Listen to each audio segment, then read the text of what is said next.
Doc Holliday was a multifaceted figure in American history known variously as a dentist, a deputy, and an outlaw. His involvement in the legendary gunfight at the OK Corral on October 26, 1881, cemented his place in Wild West lore. Holliday's life has inspired countless books, TV shows, movies, and songs. However, questions about the veracity of these tales persist. This narrative delves into the true story of Doc Holliday, whose real life might just send chills down your spine. Early life and wartime childhood. Doc Holliday, born John Henry Holliday on August 14, 1851, in Griffin, Georgia, was the son of Henry Burroughs Holliday and Alice Jane Holliday. His father was a planter, pharmacist, and soldier who served in both the Mexican-American War and the American Civil War, eventually rising to the rank of major. The family moved to Valdosta, Georgia, near the Florida border in 1864 to escape the threat of Union troops. Despite the tumultuous times, Doc's mother worked hard to shield him from the war's harsh realities. In 1876, Henry Holliday was elected mayor, marking a significant period of prominence for the family. Tragically, Doc's mother succumbed to tuberculosis on September 16, 1866, when he was just 15. Her death was a significant blow to young Doc, compounded by his father's quick remarriage to Rachel Martin, who was only a few years older than Doc. Additionally, the Holliday family had adopted Francisco, a Mexican-American war orphan who also died of tuberculosis, a disease that would later afflict Doc himself. Education and early career contrary to the image of a reckless outlaw. Holliday was a gentle and diligent student as a child. He suffered from speech impediments and a cleft palate, but overcame these challenges through surgery and his mother's dedication to his education. An exemplary student, Holliday attended the Valdosta Institute, excelling in subjects such as rhetoric, mathematics, and history, and mastering Latin, French, and ancient Greek. At 20, he graduated with a Doctor of Dental Surgery degree from the Pennsylvania College of Dental Surgery, although he had to wait until he turned 21 to officially practice. He initially worked as an assistant in St. Louis, Missouri, and later in Atlanta, Georgia, where he joined a dental practice while living with his uncle. Career shifts in gambling. Holliday eventually moved to Dallas, Texas, where he partnered with Dr. John Seeger. Their dental practice won several prestigious awards at the North Texas Agricultural, Mechanical, and Bloodstock Association Fair. However, Holliday's career took a sharp turn due to his tuberculosis, which caused frequent coughing spells and made dentistry challenging. He discovered a talent for gambling and began relying on it as his primary income source. His first major legal trouble came on May 12, 1874, when he and others were indicted for illegal gambling. In January 1875, Holliday was involved in a gunfight with saloon keeper Charles Austin, but was acquitted as no one was injured. After further legal issues and a gambling fine, Holliday decided to leave Texas, setting out for Denver, Colorado, where he operated under the alias Tom Mackey. He worked as a faro dealer and got involved in a knife fight with Bud Ryan, leaving Ryan seriously wounded. The Westward Journey and Legend. In February 1876, Holliday arrived in Cheyenne, Wyoming, and worked at the Union Saloon run by Thomas Miller. By autumn, Miller had moved the saloon to Deadwood, South Dakota, a place that was rapidly gaining fame due to the gold rush. Holliday's reputation as a gambler and gunfighter grew as he moved across the West. His involvement in the famous gunfight at the OK Corral in Tombstone, Arizona, in 1881 alongside the Earp brothers, solidified his place in Wild West history. Conclusion: Doc Holliday's life was a blend of intellect, skill, and a penchant for risk-taking. Despite his early achievements as a dentist, his health and circumstances led him to a life of gambling and occasional violence. His story, filled with both triumph and tragedy, continues to fascinate and mystify, raising questions about the man behind the legend. In 1877, Doc Holliday ventured into the Dakota Territory, attracted by the gold rush. Later that year, he traveled to Cheyenne, then Denver, and eventually to Kansas, where he visited his aunt. After leaving Kansas, Holliday moved to Breckenridge, Texas, where he engaged in gambling. During the same year, Holliday had a violent altercation with gambler Henry Kahn, during which he beat Kahn with his walking stick. Both men were arrested and fined, But the conflict escalated when Khan shot and seriously wounded an unarmed Holliday later that day. The Dallas Weekly Herald mistakenly reported Holliday's death, prompting his cousin George Henry Holliday to move west to aid his recovery. Once recovered, Holliday relocated to Fort Griffin, Texas, where he would form significant relationships that further entwined his fate with the legendary history of the American West. In Fort Griffin, John Shancy's saloon was a significant venue for shaping the future relationships of Doc Holliday. There, Holliday met Mary Catherine Big Nose Kate Harney, the only woman known to have a romantic relationship with him. Kate, a dance hall girl and prostitute, had a fierce temperament that matched Holliday's own. It was also at Shancy's saloon that Holliday met lawman Wyatt Earp. Earp sought Holliday's local knowledge to pursue train robber Dave Rudabaugh, leading to a successful capture and the beginning of a pivotal friendship. Following a troubling incident in Fort Griffin, Holliday and Kate moved to Dodge City, Kansas. Holliday attempted to establish a dental practice there, but soon returned to gambling after conflicts with Kate led to her departure. Despite this, his bond with Wyatt Earp grew stronger. One notable incident in the Long Branch Saloon cemented their friendship. A group of rowdy cowboys disrupted the peace, and one of them threatened Earp. Holliday intervened, drawing his revolver and defusing the situation, an act Earp later credited as the start of their enduring friendship. In late 1879, Earp moved to the burgeoning silver boomtown of Tombstone, Arizona, with Holliday not far behind. The Earp brothers, Wyatt, Virgil, and Morgan, had established themselves there. Holliday quickly became entangled in local conflicts, culminating in the infamous gunfight at the OK Corral in October 1881. The confrontation was the result of escalating tensions between the Earps and the cowboy faction following a stagecoach robbery and murder in Benson, Arizona, earlier in 1881. Holliday was implicated, and Wyatt Earp tried to negotiate with cowboy Ike Clanton to clear Holliday's name and protect himself. During this time, Holliday's former partner Kate, after a falling out with him, provided a false affidavit to Sheriff Johnny Behan, accusing Holliday. However, Kate later retracted her statement, resulting in the charges against Holliday being dropped.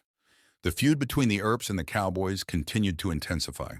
The gunfight at the OK Corral took place near Fly's boarding house, where Holliday was staying. Following a late-night argument between Holliday and Ike Clanton, the Earps and Holliday faced off against the Clantons and McLaurys, leading to one of the most famous gunfights in American history.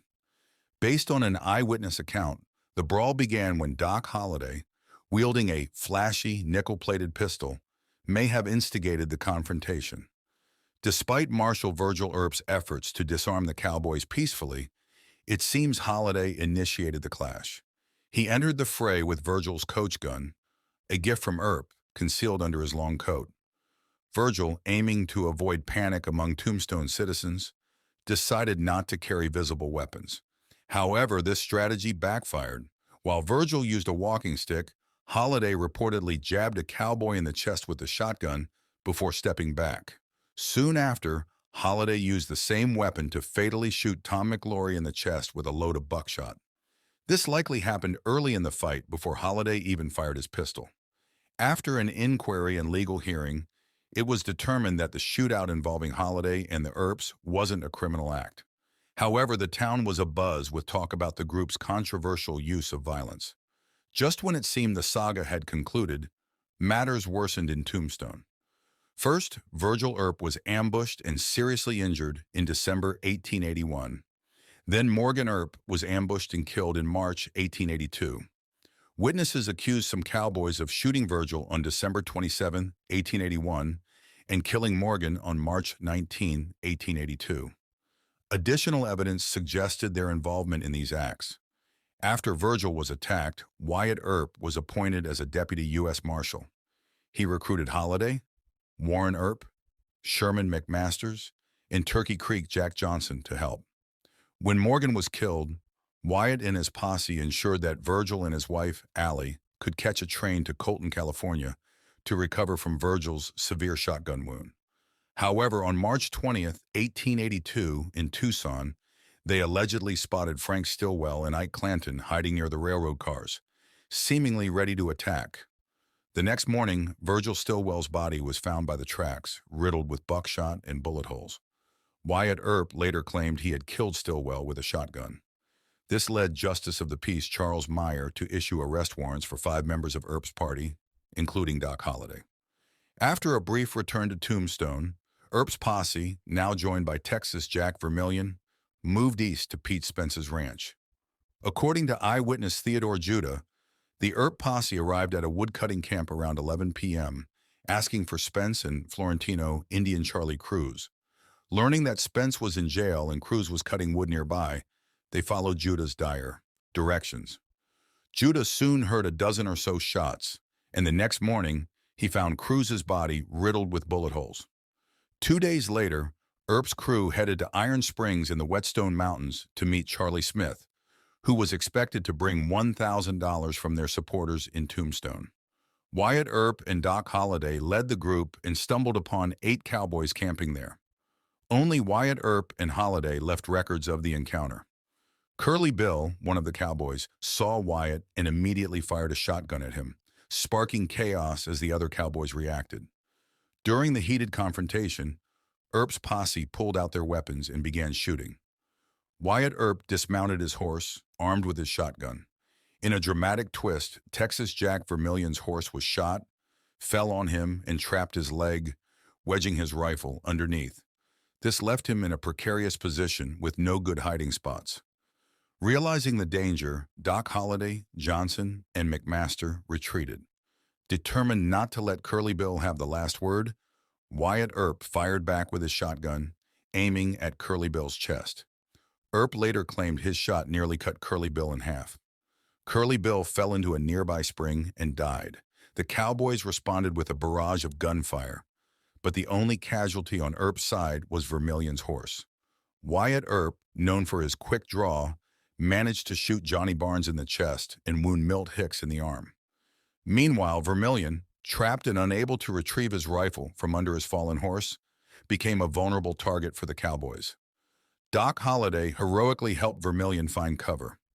Wyatt Earp had his own troubles. His cartridge belt slipped down his legs, making it difficult to remount his horse.